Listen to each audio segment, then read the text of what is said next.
today we are going to move a step forward towards the end of the course, towards the end of the topics of the course. So we have seen, just to depict the path that we have done, we started in September, from user needs, and when we start talking about prototypes. And you did, in practice also, the low fidelity prototypes. You have seen with Alberto last week the medium fidelity prototypes. And in the middle, we talk about evaluation, heuristic evaluation, etc. And we are left with two main topics. Well, one main and one not really main topic. The not really main topic is of today, the high fidelity prototypes, the last step in prototyping, low fidelity, medium fidelity, high fidelity.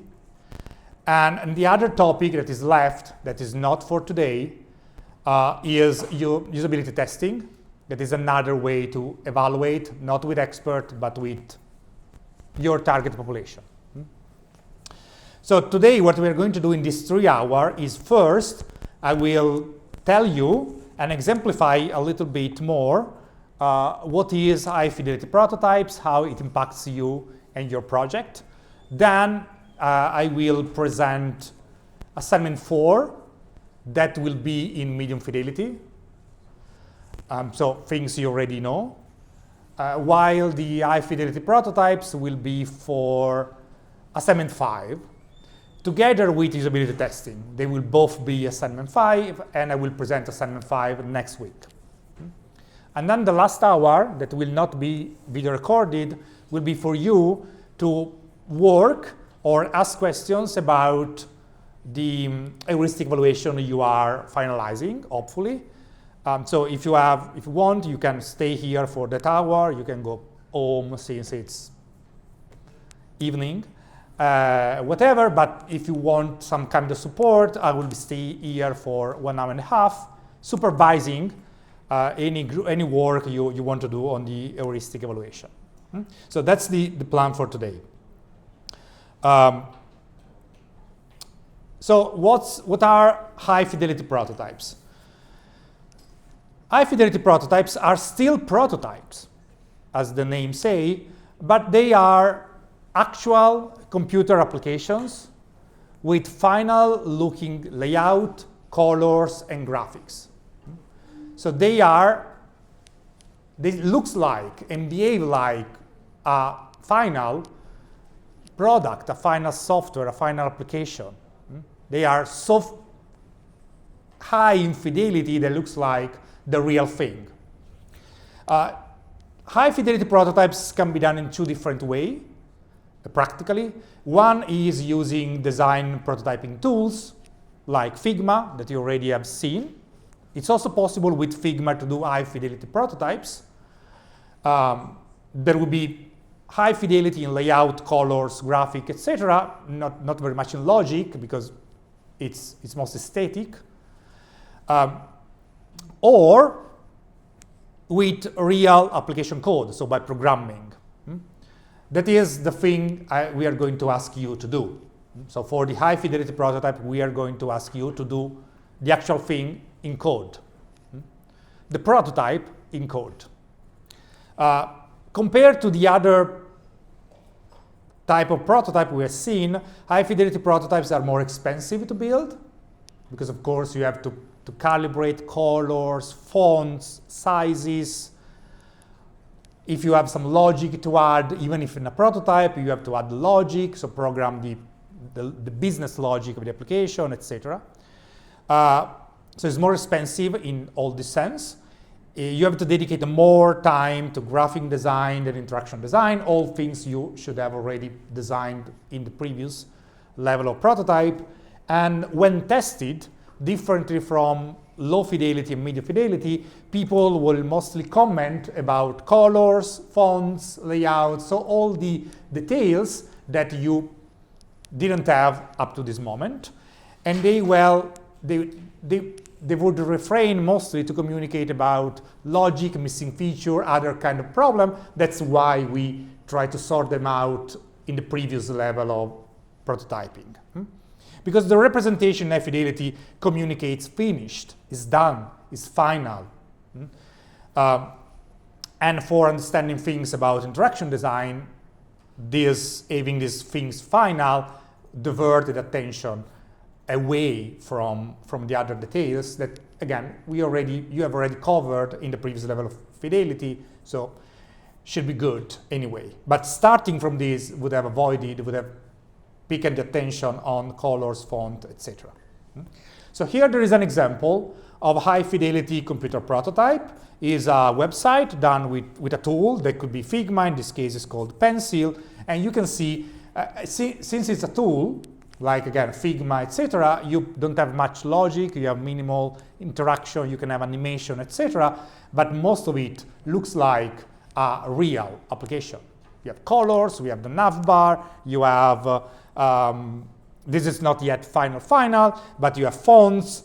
You can replace text with something meaningful here and say what is this website about, etc. And then people clicking, going back, going forth, filling out form, doing activities on it, like in a realistic application. So this is semi-interactive because you have all the interaction that you have, but you don't have the full, let's say, more logic, more behavior, more features that you can have in code. These instead are examples from high fidelity prototype in code done during the course in previous years. So you should know this. What is this? Matilo 2. Yes, this is the final prototype, the high fidelity prototype of the Matilo 2 prototype that we have seen since the beginning of the course was example. So you see, if you remember the paper prototype, you see that the layout is almost there since the original one, but it changed in other parts. For instance, the objects, and for instance, the topic is a little bit different, etc. This is a prototype done in code on an iPad, but in which things you think, or you know because you remember, that this is not, it's still a prototype, it's not final. Opinions. Or if you remember, not opinions, but facts. The AR is not really implemented, it just... No, the AR is implemented. But, I mean, the Apple isn't fixed. Yes. Some part of the augmented reality is implemented, because otherwise you didn't have the Apple on the table. But the positioning of the elements is not implemented. So if they, wisely, as you can do, when they had to experiment this, just oriented the camera towards the table so that the elements looks like to be on the table. But if they oriented the table on the camera on the ceiling, you will have floating apples and floating giraffe instead of things on the table.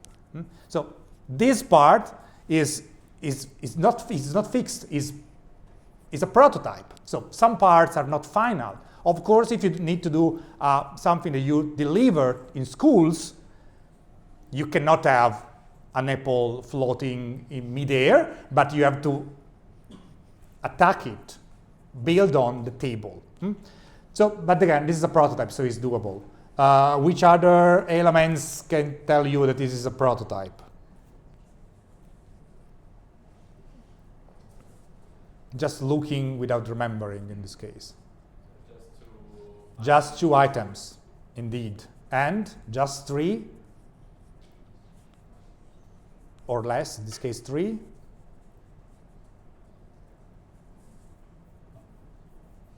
Let me find the mouse. Just 3. Colors. Well, of course, an apple cannot be of 100 colors, but 3 specific colors. Maybe you can have more shades, maybe the apple could be more realistic, etc. And probably the giraffe doesn't have colors, I don't remember. But, etc. But the behavior is is correct from an interaction perspective. If you save, it will saved. If you change the name will remain persistent in the next opening. If you change the color of the apple, the color will change and will be green. And if you put green, and etc. So some things that are related to the interaction, that are related to the experience of the people with the device, with the application, are real, are high fidelity. Other details, things more complex, the quantity of the variety of items, they are limited or not existent. So easy things done, complex things, if possible, avoided. So this is an example. This is another example. This is an application for learning sign language. So you can watch a video in which a video tells you how to sign Africa, for instance. And then you can repeat it, and the application will tell you if you repeat it properly or not. Again, which are the fake things?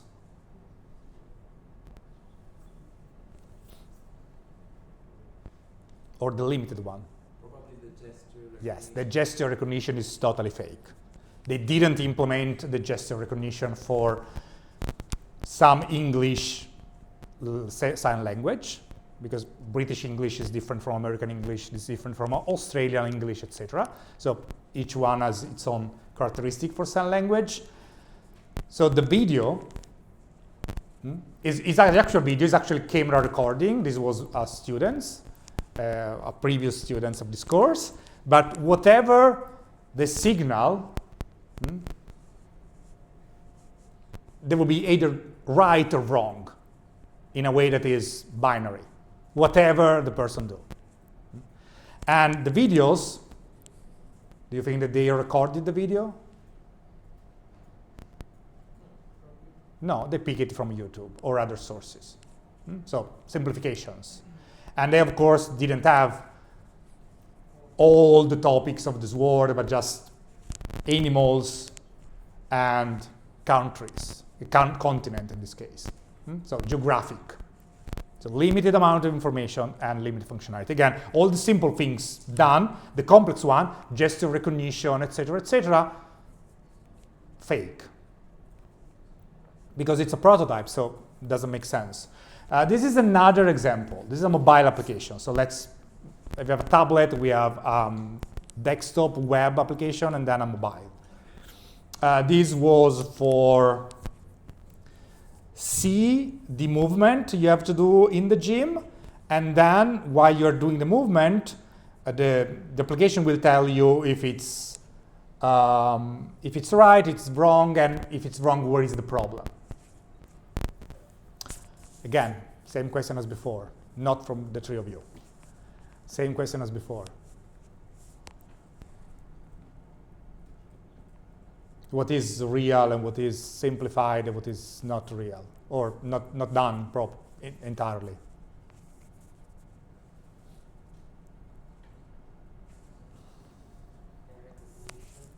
The recognition is, of course, not real. Like first time wrong, second time right, whatever you do. And then since they did the exercise, they learn where the arrow was, so they could actually have the arrow not somewhere, but on the body. Then,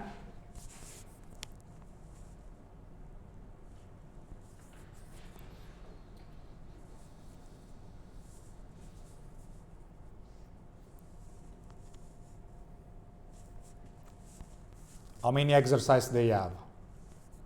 2 for that level. And do you think that this is done manually or was just, I don't know, other options?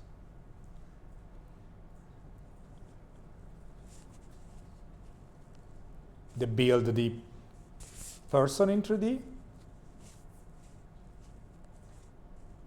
vocalize it. Don't say just with the head. They don't. They pick one from the internet and adapted it a little to satisfy the exercises that they had, and they want to try a couple of cases, not 1 million. And same as before, this is made in AR, and so if this was pointed the camera towards the table, it would looks like as is on the table, but if they point it mid-air, the simulator of the person would be just mid-air. So again, simplification of the complex things not done. But this is still an application that looks like a mobile application and behaves like a mobile application. Consistency among pages.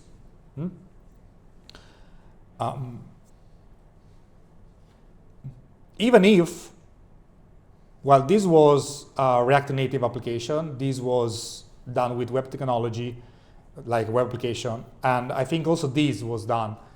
This was a web application, not a mobile application, but looks like and behave like as a mobile application. So they didn't do it as a mobile application in Kotlin or whatever, but as a web application in whatever technology they wanted.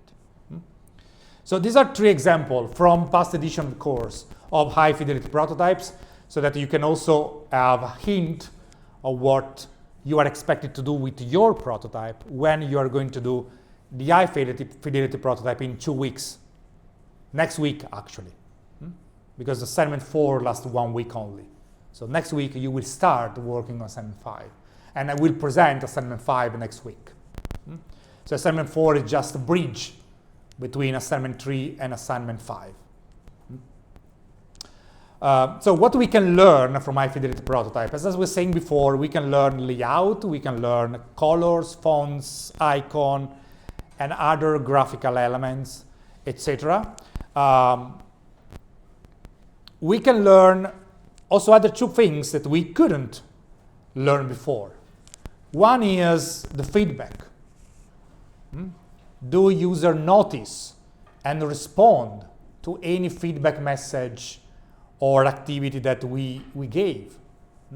And why we couldn't understand it before in paper prototype, for instance?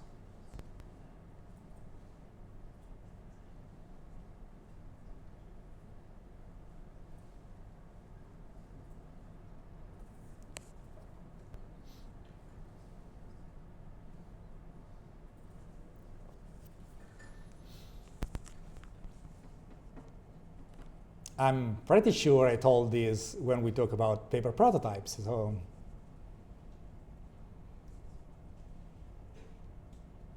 why we can learn if a small feedback is effective on paper prototype?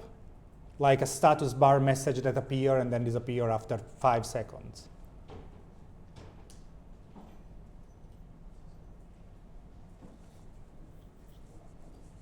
Or if a cursor changes, or something minor.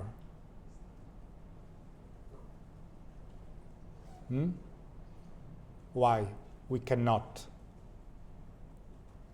learn this from a paper prototype? Well, you can add a status bar and then remove it after 5, so it's... It is?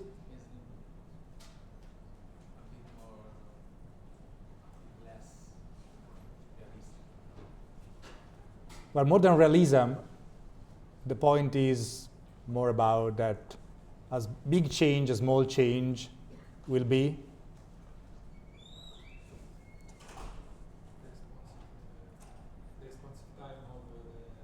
of the person, but also a big change, a new screen, or a small element.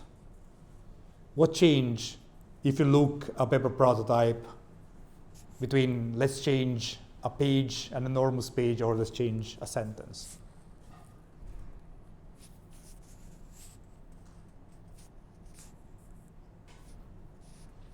If I hand over a new piece of paper, small or big that is, there is any difference? except for the size of the paper? No. So you cannot understand if the small feedback is effective because it will be a new piece of paper pointed on the person. So we'll have a huge movement that we say, this is a feedback. But in a high fidelity prototype, it will be just something that appears for a moment in a corner and then disappear. And if you didn't notice, you didn't notice. And then, of course, all the efficiency issues that were related to what you said before. Of course, in a paper prototype, you have a person that handles piece of paper, etc. In code, you have actual or closer speed, velocity, etc., etc. So you can handle the efficiency. You can see, you can estimate the efficiency if the buttons are enough big, enough small, if they're close enough, if the list is too long, if people cannot select or find the items in a list, etc. Because you do in code, so you have the realistic behavior on your end.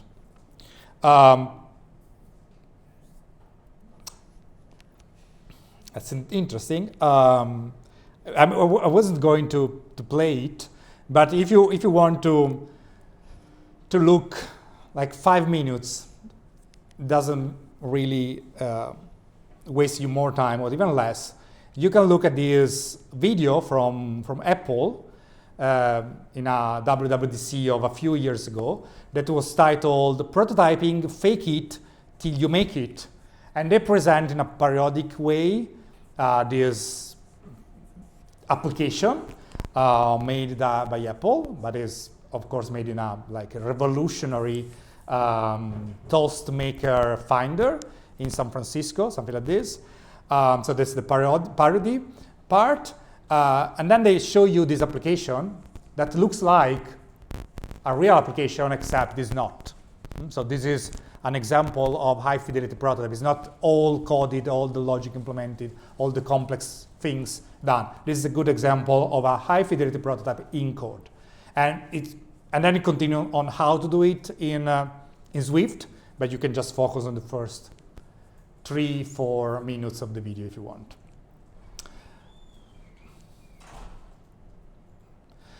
So in general, some tools for interactive high fidelity prototype. We mentioned Figma, but here there are a few others without using code, with the constraint we mentioned before. In code, you can use whatever you want. So you can, if you know React, you can use React. If you need a database, you can use either a database on your computer device, or you can use an online database, sort of like Firebase.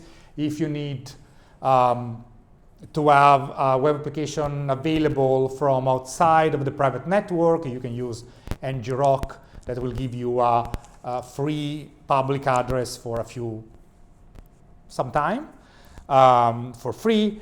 And then if you need to do a mobile application, you want to use web technology, you can use either React Native or React Native in Expo. If you need to do something around virtual reality, augmented reality with web technology, again, there is this viral community that is a framework, an SDK to do things. You can use native, like Swift, Objective-C, Kotlin, Java, just Python, just name whatever you want. So these are, of course, the tools you can use for interactive high fidelity prototypes, and we will dedicate 1.5 hours next week just going group by group with the people in the room. So if a group is not here, I cannot do anything, and see how they can implement in code their application in terms of tools that can be used. So we are going group by group and look for libraries, frameworks, suggestion, etc., for building in high fidelity the application that you need to. And this is about high fidelity prototype. Any questions on this before introducing one small, we'll say, part that is related up to a certain point?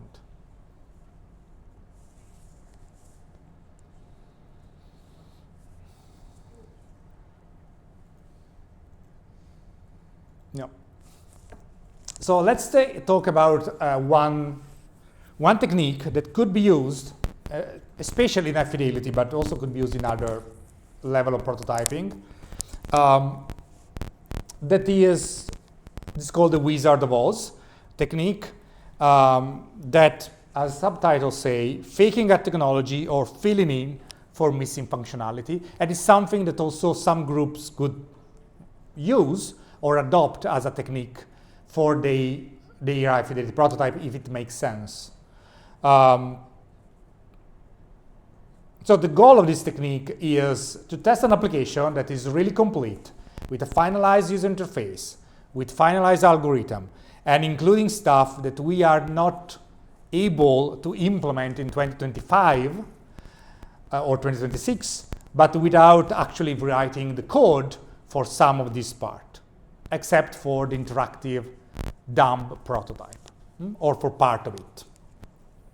And this is called the Wizard of Oz technique because it takes the name from the book / movie / another movie, if you have seen Wicked or read the book again. That is the Wizard of Oz. This is taken from the first movie. So what was the Wizard of Oz? I don't want to spoil like the book to anyone, but just in case, without telling the entire story, just the Wizard of Oz. What happened in the book / movie / who was the Wizard of Oz?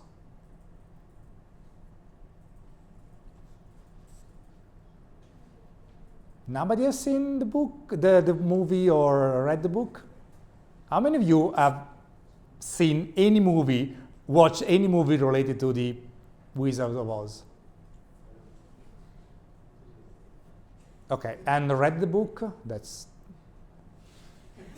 sad, except for him. So, okay, tell us, 2 of you or 3 of you, tell us who was the Wizard of Oz? Yeah, from the book. He's a man from America. Yes. Right. Let's expand a little bit the description. That fakes to be a powerful and wonderful wizard. Exactly. So there was this, everyone knew that the Wizard of Oz was a powerful wizard in Oz. But actually, so in the first movie, that is quite old, when you go in the room, in the chamber of the Wizard of Oz, you see like these fires and a big green face on the wall projected, and it seems a lot of show. But actually was just a man from America pressing buttons, starting animations, starting special effects to impress people. And in Oz, there were actually people that were magic, so they were wizards, witches, etc. But this person was not, was just pretending to be, and created a story and reputation on being one very powerful wizard in the place. So similarly to the Wizard of Oz also, if you want a more computer science reference, do you know what is this? See. Yes. What is this? Well, apparently you know. How many of you know what is this?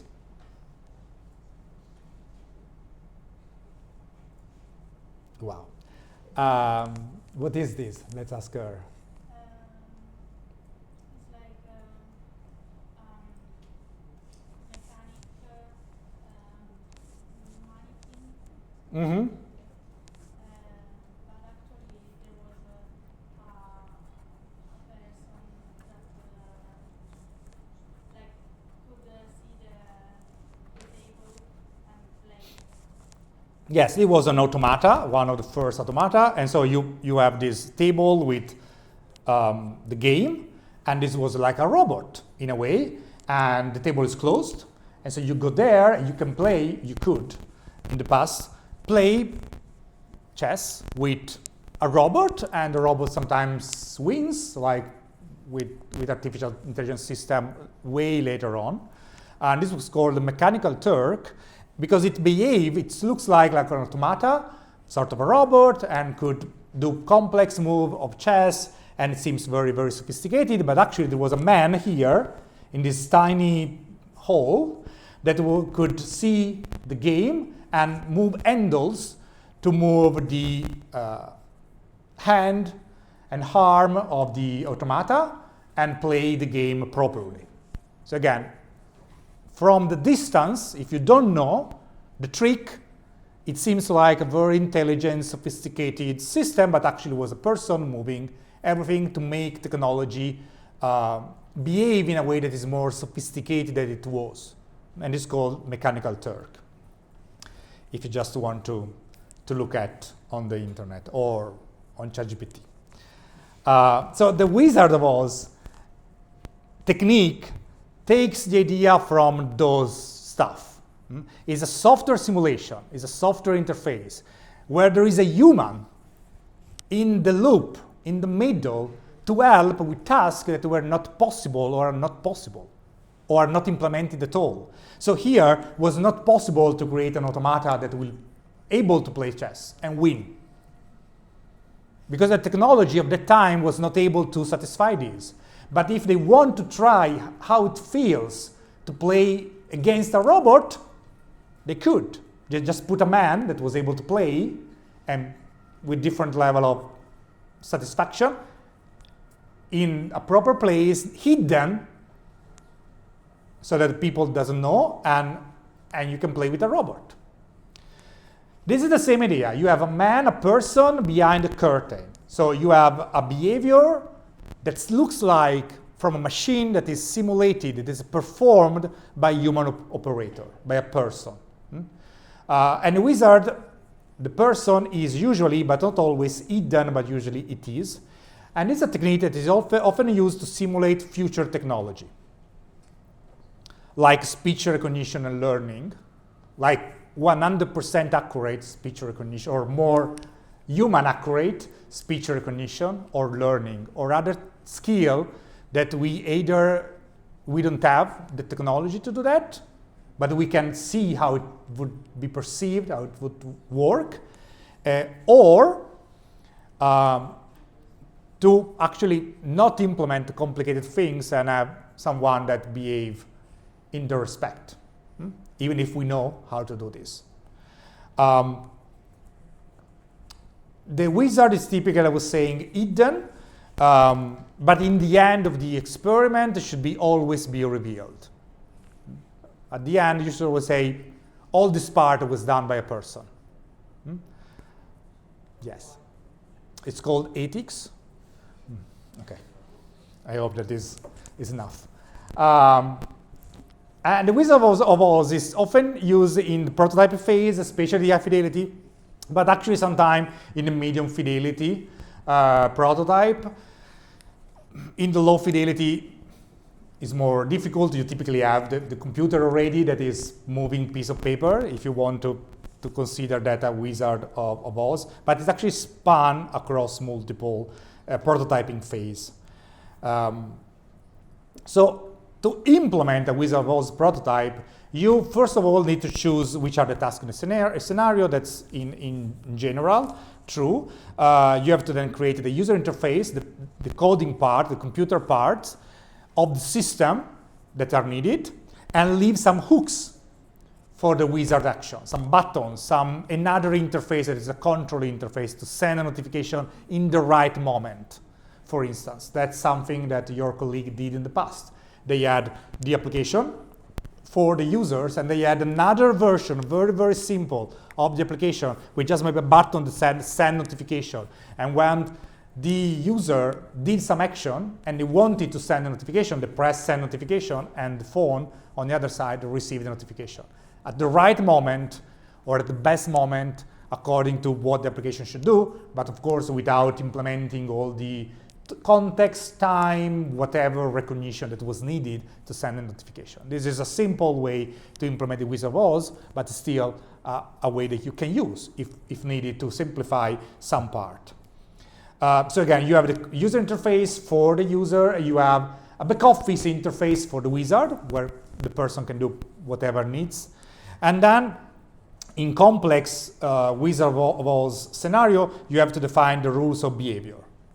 Because you have a person that's simulating a machine, and so the wizards should know when he or she should respond, not to be too much human, but should be in the persona of the machine, and how should respond. So what is the algorithm?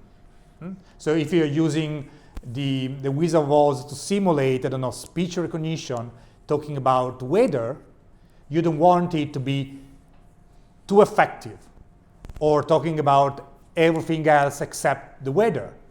You want the wizard to be effective the right amount, and you especially want that he talks or she talks only about the weather and not about other stuff.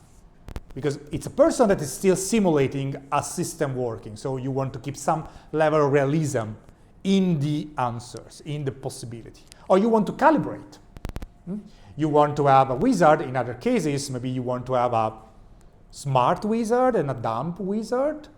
And so the dumb wizard can reply with like low accuracy, low efficiencies, low, etc. And the smart wizard is the same person, of course, that will reply faster, better, and more on time. And of course, the wizard can also have, I don't know, a computer, something else to look for information in case he or she doesn't have it, and provide back the answer, the best answer as possible. So this is another technique that you can use. Has some benefits and drawback. The benefits, of course, is that it's faster and cheaper than most interactive prototypes, because you just keep implementing parts of it. Is more real than paper prototyping, and is even more real from high fidelity prototype, because you have a person doing all the logics. As I was saying before, creating multiple variation is easy. You just have a less efficient, more efficient, etc. wizard, and you have different variation. You can have a nice wizard, a angry wizard. You can have tone in reaction if it's like for natural language. It allows you to identify bugs and issue with the design, with the expected logic, with the expected algorithm before implementing it. As I was saying before, can also envision applications that are difficult or impossible to build, but still having an understanding of what could happen. And also playing wizard can allow a better understanding of some requirements from an algorithmic or interaction perspective, because you see the person, how it behaves, and you have to provide the output given a certain input that happens in a certain moment. Vice versa, there are risks. The first one is to be over-optimistic. So you have a speech recognition that always works, because as a person you probably mostly understand all the speech. You can have a super intelligence in a sense of artificial intelligence sense, because the person can behave, can look for information, can do more, and provide back the input. The wizard behavior is difficult, because you have to take into account system limitation, you have to play according to a specific role, a specific algorithm within an acceptable timing, because you have to behave like a computer. So if a computer will give me an answer in half second, I should try to give the same answer in the same amount of time. I cannot take 5 seconds to look for some information on ChatGPT and then give back the information. I should be quick, as it would be a computer. So that is a difficult behavior. And of course, it needs at least two researchers, one playing the wizard and the other one playing the facilitator, and handling all the session. So this is another technique that in part could be also used by you to fake some part of the high fidelity prototype. So just to wrap up for prototypes, we started from storyboards and user tasks, and we are now going to talk about, we talk about high fidelity prototype and usability details that will be then evaluated, if we follow the logic of the course, with a usability testing that will be perfectly fit, especially for a high fidelity prototype, because we're going to focus on the usability details mostly. And of course, you can do a heuristic evaluation on the low fidelity prototype, on the medium fidelity prototype, and even in the high fidelity prototype. So the technique of usability of heuristic evaluation that we have seen is actually can span all these levels. We applied it on paper prototypes to move on, but it could be applied also in other stages of prototyping. It's not that it's exclusive of that stage that we applied it here.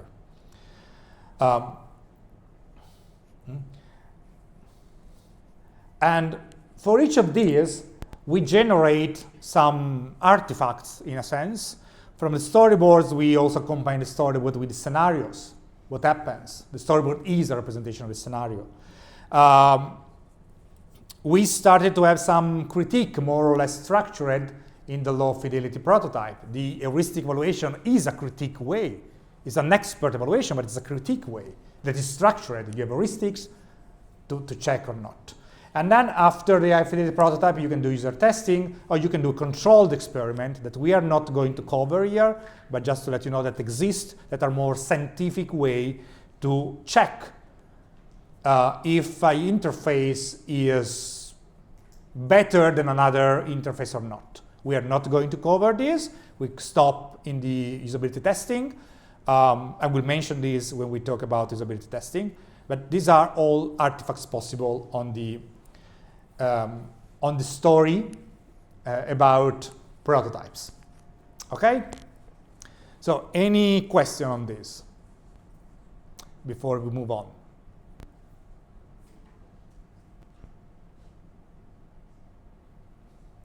So this is, of course, a short lecture because the next part will be how we can implement an high fidelity prototypes, but it makes sense to do it talking about your prototypes instead of talking about a generic random prototype we can come up with. Because there you have to implement what you designed so far. And test it, but again, next week.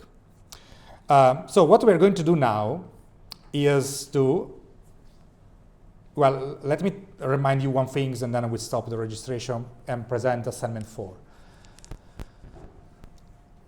As you could have seen on Telegram and on the website, and as I told you, like in September, we need to recover 3 hours of lectures. Because the 8th of December is holiday, because after the Christmas vacation, we come back on Tuesday and not on Monday, etc. So we need to, and we have 3 hours on Monday, so every Monday this holiday is lost. So we did a little bit of recovery in the first week when we used 3 hours of the labs to do lectures, but we still need to recover 3 hours. So how we're going to recover these 3 hours? Well, not the 3 of them, not for 3 hours. So for 1 hour and a half, what I'm going to do, I think this week already, is giving you, is recording first and then giving you a video lecture on the usability testing. And that's 1 hour and a half. On Monday, we will start an exercise on usability testing.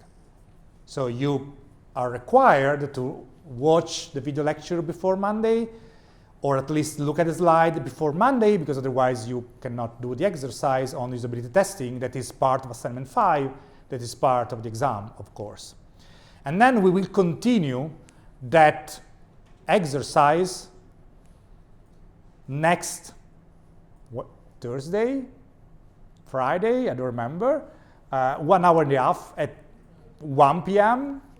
Thursday. Next Thursday, 1 p.m. in some room, 2N.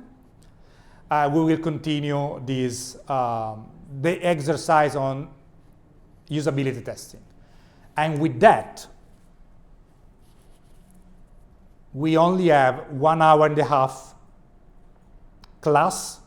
After that, that will be question and answer about the exam and the final report. So pretty easy.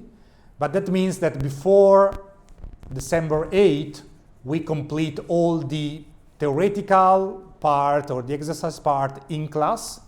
And so the remaining of the course, all the labs that will stay until January included, will just be, in a way, dedicated to assignment 5 and to the work you have. So we, except for the holiday, we also free some hour on Monday evening, so you can also dedicate those hours to do better things, I imagine. Okay? Any question on this? There is a message on Telegram on this, and it's already on the web page of the course, so you have all the details also online. Another question, do you know the dates of the exams of this course? Okay. So I don't have to repeat.